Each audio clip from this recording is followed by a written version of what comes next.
going on, Living This Family? You already know it's hitting for a video reaction. Don't forget, hit that subscribe button, hit that bell, and smash that like button, man. Just smash it. We could replace the key, screen, what? Smash that like button. Anyway, man, we've been back with another video reaction, man. Missing dad who faked death to be with lover, contacts police. I think by now everybody done heard about this this story or what's going on. I think everybody knows what's going on with this story. If you don't, we're gonna take a look at it because I basically don't know everything that's going on. I mean, I heard bits and pieces, my wife telling me and everything, but I really don't know the whole what's going on. So we're gonna take a dive in this together. Don't forget, man, smash that like button. Let's get them likes up. Good evening, it's Ryan Warwick, State Parliament. Today is November 11th.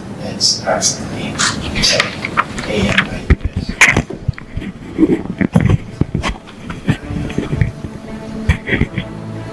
Let's see what's here. In a surprising twist to a baffling case, a Wisconsin father who allegedly faked his own death has now sent authorities a video confirming he is alive and safe and possibly in Europe. The video has raised even more questions about his disappearance and what is next for the man who left behind his family and a costly search effort. Welcome to Sidebar, presented by Law and Crime. I'm Jesse Weber. Well, it is certainly a shocking new twist in an already shocking case. A Wisconsin man who allegedly staged his own death 3 months ago, leaving his family, devastated, has been in regular communication with authorities. Yeah, he even sent them a video confirming he was safe and sound. What is this? I mean, we brought you this case in a previous episode of Sidebar when we had just learned that 45-year-old father of three, husband, Ryan Borgwart, allegedly staged his own death after disappearing in August under very suspicious circumstances. Borgwart left behind his kayak and belongings in Wisconsin's Green Lake, leading authorities to believe that he had drowned. But after weeks of intense searching and also a digital forensics investigation, authorities discovered what could be the chilling truth, that Borgwart instead had left the country to go to Eastern Europe, where he's now apparently holed up in an undisclosed location. And by the way, I gotta say, I think with the content that we cover here on Sidebar many times, it just goes to show you how important personal safety is. And that is especially true when you think about protecting your privacy online. I think so. To break all this down, I want to bring on criminal defense attorney Serena Townsend. Serena, good to see you again. It's been a minute since we've had you on Sidebar. And what did I think? What better case to bring you on to talk about one of the most bizarre stories I've heard in quite some time. Just overall, overall, just thoughts on this. The shock when we talk about a father who's still alive and now apparently communicating with police. I mean, what a twist. Horrible. First of all, I would sum this up to say this is the worst midlife crisis I have ever seen in my life. Not to make light of it, but yeah. Because it's crazy. Look, it's bad enough for a man to abandon his family. It's really quite awful. And the victims here are really his wife and children and anybody else who actually cares for this man. But then to do so in such a horrible way, to make them think that you've died, only to resurface and cooperate with police and then make it clear that you don't want to come home. It's worse. It's almost worse than death for this family to have to go through this. It's just so terrible and emotional. So yeah, it is bizarre. Yeah, and I want to talk to you about this video. So there's this news conference that was held this week where the Green Lake County Sheriff played a 24-second video seemingly sent by Ryan Borgwart earlier this month, where he can be heard quietly confirming that he's alive and well. And I should tell you, we tried to boost the audio a little bit, but here you go. Good evening, it's Ryan Warwick, State Parliament. Today is November 11th. It's approximately 10 a.m.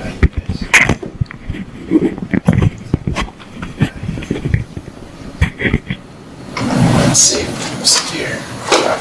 Now, at this time, he is keeping his location a secret.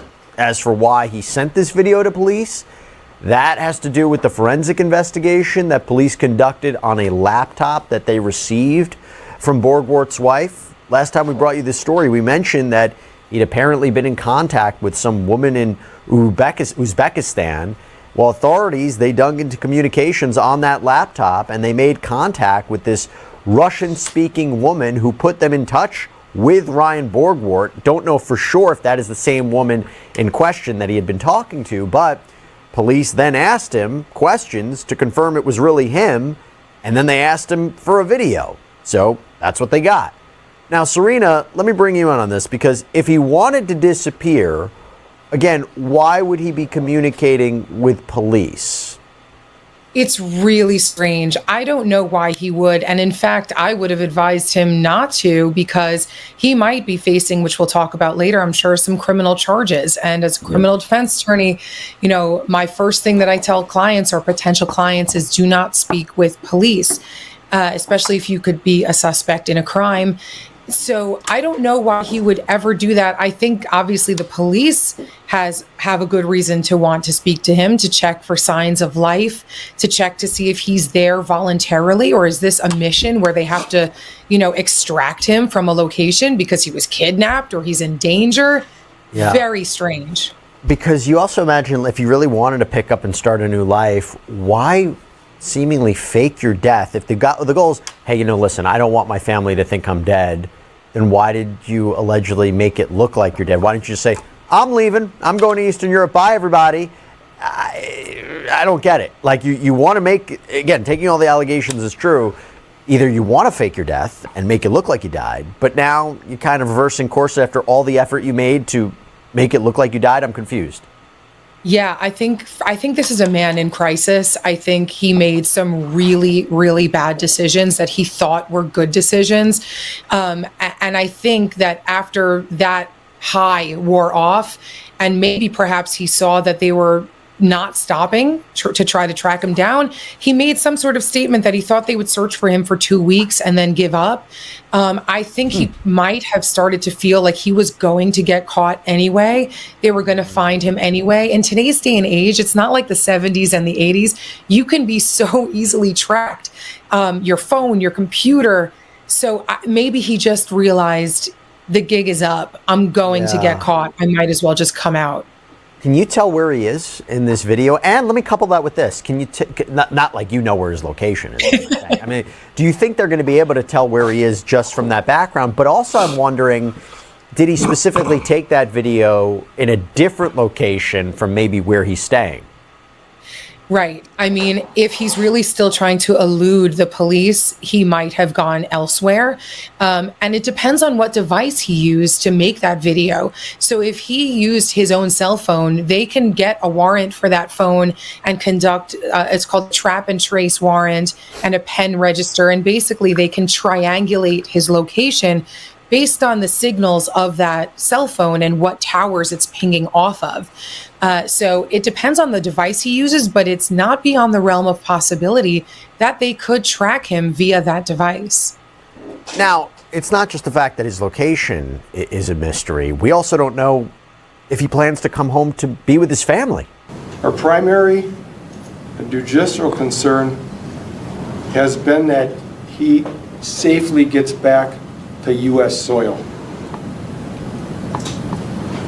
He needs to return home to his children. If he chooses not to return, it's on his own free will. And I think the message is very clear. We have been continuing to contact the family members regarding our communication with Ryan. No warrants have been issued yet. We believe that warrants will not be needed if Ryan cooperates and decides to turn and return home soon. Doesn't look like he's planning on coming home, right? And even if, I don't know if it's to start a new life, to be with maybe a woman, you wonder, was this the way to go about it? But doesn't look like he plans to come home, right? It doesn't. It looks like the police have been really kind of begging him to come home, pulling at his heartstrings, as they were saying, to try to convince him to come back. And, it feels like if he had wanted to come back, he would have, especially since he's already now confirmed that he's alive. So again, I think he's a man in crisis. So let me ask you this. He could be facing some pretty hefty consequences if he's found or he returns to the country. I'll get to that in a minute. But you heard the sheriff talk about a warrant. What would a warrant look like here? How would it work? People, like I mentioned before, they want to try to locate somebody. They could try to, get a warrant to get a person, to find that person. Also, they want to potentially search through his devices. People are entitled to their privacy, and a law enforcement officer has to get proof that there might be something uncovered that would help in an investigation that a judge has to approve of before they could go in to somebody's home or into somebody's devices, because that is, private and it's covered. So they may be looking just for more clues by getting those warrants issued. I want to give everybody a little bit of backstory here. So Borgwart's disappearance, it set that family into a literal tailspin, because in August he was reported missing after his kayak was found capsized in Green Lake. Authorities discovered his vehicle was still parked, along with a fishing rod, tackle box, personal items like his driver's license, his keys. For weeks, search teams scoured the lake with divers, sonar boats. There was a nonprofit group that was dedicated to finding drowning victims. They became a part of it. And the investigation then took this sharp turn when authorities analyzed the laptop that belonged to Borgwart's wife. And what they discovered was an entire digital footprint that he left behind. Forensic experts found evidence of financial transactions, including money that was apparently moved into a foreign bank account, the purchase of an online or an airline gift card. And even though he had apparently gone to great lengths to try to wipe his footprint, removing the laptop's hard drive, clearing his browser history, even changing his email address, authorities still established this contact that he had with this Russian-speaking woman that we mentioned earlier. Well, apparently, in communications with police, Borgwart actually expressed remorse for the pain that his actions have caused, which, like you said, Serena, kind of goes into this midlife crisis he might be having. But I have to talk more about the family here, because they have to go through these stages of grief. First, they're grieving thinking he died, and now they have to accept that he's alive. But when you look at this digital footprint here, I wonder, was there any way that they could have found out what he was doing beforehand? Right. And I mean, this is all going to go to his state of mind, whether this is, criminally prosecuted or even just for his family to take in and overcome. He planned this, and he planned it pretty meticulously. I guess he thought he'd be able to get away with it by removing that hard drive. He understood then that there was a potential digital footprint there. He just didn't go far enough, or didn't recognize that, you could still get tracked even if you take a hard drive with you. But it's really devastating for the family, because it just goes to show that it wasn't exactly on a whim. It showed that he had really taken steps to plan this out and to try to not be found. You talked about planning. There's another bizarre piece of this, is how detailed he got with police about what he did, about his plan, because in this recent communication he had with them, he revealed how he actually carried out this escape. He stashed an e-bike near the boat launch.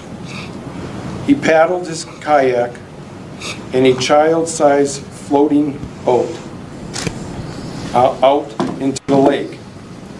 He overturned the kayak and dumped his phone in the lake. He paddled the inflatable boat to shore and got on his e-bike and rode through the night to Madison. In Madison, he boarded a bus and went to Detroit and then the Canadian border. He continued on the bus to an airport and got on a plane. And they say, of course, they're going to verify that information, verify that story. But Serena, my gosh, if true, unbelievable. That effort, that commitment, that plan. He wanted to be gone, and he wanted nobody to find him. And he only had a few miscalculations. It really feels like he he could have potentially gotten away with it if not for those few missteps. Number one being that he thought that nobody would care enough about him to continue this search, which is kind of sad in its own way, because maybe that's why he left. And maybe now he's realizing, gee, I guess they really do care about me. And then, of course, misunderstanding the digital footprint stuff. Why reveal all this? Again, it's incriminating himself. And we'll get to these potential criminal charges in a second. But if they back it up and say, yeah, he took the boat, he took the e-bike, he took the bus, he took all these travel records. If they could back it up, why is he incriminating himself like this? He may not realize the extent of where this goes. He may just be thinking that, all right, I've been found out. Let me at least, reveal how I did it, because I don't want to be lying to police. I don't really know what his mindset is, but he might just be extremely scared, and he might just feel like I might as well just say it all. Why would he be scared? Okay, well, let's talk about it. Because as for the ramifications that he could face, they are very serious, according to the sheriff. The information that the Green Lake County has at this point leads us to an obstructing charge. What he did on the lake, staging his death. I cannot comment on the federal charges that may or may not be filed through our federal partners. The second one, and one of the big, most important one, was regarding the amount that Green Lake County will be seeking for restitution. It's in the area of $35,000 to $40,000. These costs do not include what Bruce's legacy did, or our divers, Charlie DeGroot. We're looking at about $7,000 in equipment expenses, along with the wages. Okay, so Serena, let's break this down. Ramifications legally. What constitutes an obstruction charge under Wisconsin state law? How would it apply here? So it actually is not that simple to apply to this situation. A lot of places have sweeping obstruction charges where if you do something like this, it would kind of force police to do things that they shouldn't really have to be spending their energy and money and time on. You could go down for that. In Wisconsin, it almost feels like he's one step away from a crime. They're going to have to prove that he made police do this. And because he didn't, the argument is that he did, right? But really the family wanted to look for him. The family encountered the police and brought them on, and the family wanted the police to investigate. And so maybe there's some sort of argument that it doesn't apply. But let me press you on that. Let me press you on that a little bit, because I looked into the statute, and it says what obstructs means includes without limitation knowingly giving false information to the officer. I don't think that applies here because he didn't have prior communication with police, and he seems to be forthcoming. This is where I think it might get him. Or knowingly placing physical evidence with intent to mislead the officer in the performance of his or her duty, including the service of any summons or civil process. So he creates a fake crime scene, intent to mislead. I feel like that's what we could be talking about here now. Absolutely. And that's why it's so important for police to elicit all of the specifics of what he did, because you have to go to his, what we call mens rea, his state of mind. Did he do this intentionally? That is, set up this false crime scene, this fake evidence. And did he appreciate and recognize what that would have meant? His statement where he said, I thought they would only search for me for 2 weeks, seems to, kind of elicit that in his mind, he did think that police would be misled. He did think that police would be involved. So I do agree that this separate part of the Wisconsin statute is where they're probably going to laser focus. And all of these statements that he's making is not helping his case at all. I saw this as a Class H felony, which I think carries up to 6 years in prison. I don't know if you saw something different, but if this actually, he gets arrested, He gets tried, whether he's convicted or takes a plea deal. I mean, we're really talking far down the line because there's a lot of hoops that would have to come for him to be arrested for this. You think that he would get prison for this? You think he'd get up to 6 years in prison for this? Oof. That's a really good question. We see all of the time certain charges could be met with a maximum of X amount of years in prison. Very rarely is it so that a person gets that maximum amount of time, particularly if they don't have a prior criminal history. Here, I think that there's going to be an attempt by his defense attorney to provide a ton of mitigation on his behalf. Mitigation meaning, like I said, maybe he was going through some sort of mental health crisis. If I'm his attorney, I'm going to get him mentally evaluated and try to get some sort of psychologist or psychiatrist to draft a report to the judge to say, look, you may think that he intended to do X, Y, and Z, but he wasn't in his right mind. Please be lenient on him for this. The way the family feels about it is going to affect how he gets punished as well. Some might argue that the family has lost him long enough already.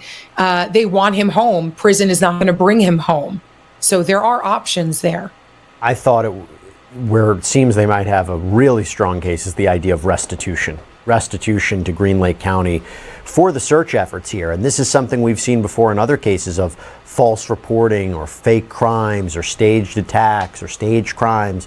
That part can't be ignored. The time and the expense, the wages, the cost of searching for him, for investigating what they thought was an actual crime or an accidental death. That's totally legitimate. A lot of times in criminal cases, you hear that restitution is really not a criminal remedy. It's more of a civil remedy. And so, for example, if somebody assaults somebody else and that person has medical needs and medical bills that they need to pay, a lot of times you can't, not that you can't, but it's really unlikely to get restitution from the perpetrator. But in federal cases and in cases where you defraud the government and the government is out money, you better bet that they seek restitution in those cases. So they also said, the sheriff also said he would not comment on federal charges, but you see that as a possibility here? What would federal charges look like?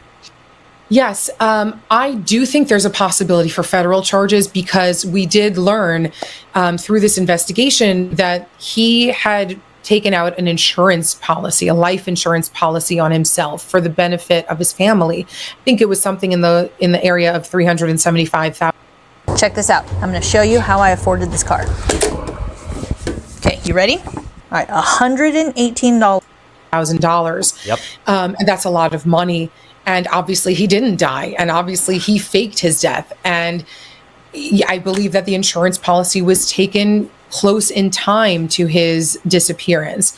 If the feds are interested and they have an appetite to go after him for this, I do think that they could charge him with insurance fraud, because if he intended to fake his death in order to benefit his family so that they could get money illegally, I mean, that money is not legally obtained if he's still alive, then yes, I believe it would qualify.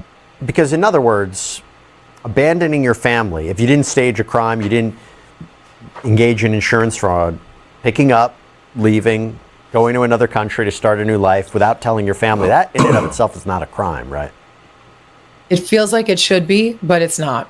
Yeah. Let me ask you this. If you talk about these potential charges, isn't this going to disincentivize him to not come home? Absolutely. I think that part of him is already thinking that, even though he's talking a lot more than he should, I do think he's afraid of the repercussions. And I would expect that he's afraid that the repercussions exceed just, disappointment by his community and his family. I think he's got to know that the reason the police are still so aggressively involved in this is because they want to get him back for other reasons than just reuniting him with the family. I mean, Sheriff Podell has said that is the focus. The focus of this investigation is to figure out a way to get him to come back. And would there be something where they say, listen, you're facing charges right now. You come back right now, no one's going to get prosecuted. What do you think? You think that's an option? You know, police say stuff like that a lot. They can't really make a promise, but they could allude to it. They could oftentimes say, like, look, I can't promise that nothing's going to happen to you, but I can tell you this: if you cooperate with us, it's going to go very far in, mitigating the potential repercussions here and the potential jail sentence. They're not necessarily wrong, but it's kind of a sneaky tactic to get him back. And a lot of times people fall for that. What a story. My gosh. Well, we will see if he decides to come back, if he sends any other videos that are hard to hear. I mean, we'll see. I feel really bad for his family. It's hard to imagine what they're going through, all of this. But Serena Townsend, thanks so much for breaking it down with us. Good to see you again. Don't be a stranger. Come back here on Sidebar more often. I shall. Thank you so much. All right, everybody. That is all. All right, Unlimited family. Let me know down in the comments what y'all think, man. Y'all think this is just BS? Like, who really cares? Do you think, y'all feeling sorry for the family? Y'all think this guy just wanted to get away from his family and start a new life? Well, let me know down in the comments, man. Anyway, man, make sure y'all subscribe. Make sure that bell is rung, and make sure y'all smash that like button. And make sure y'all here Tuesday for What's in the Tub Tuesday. And we out.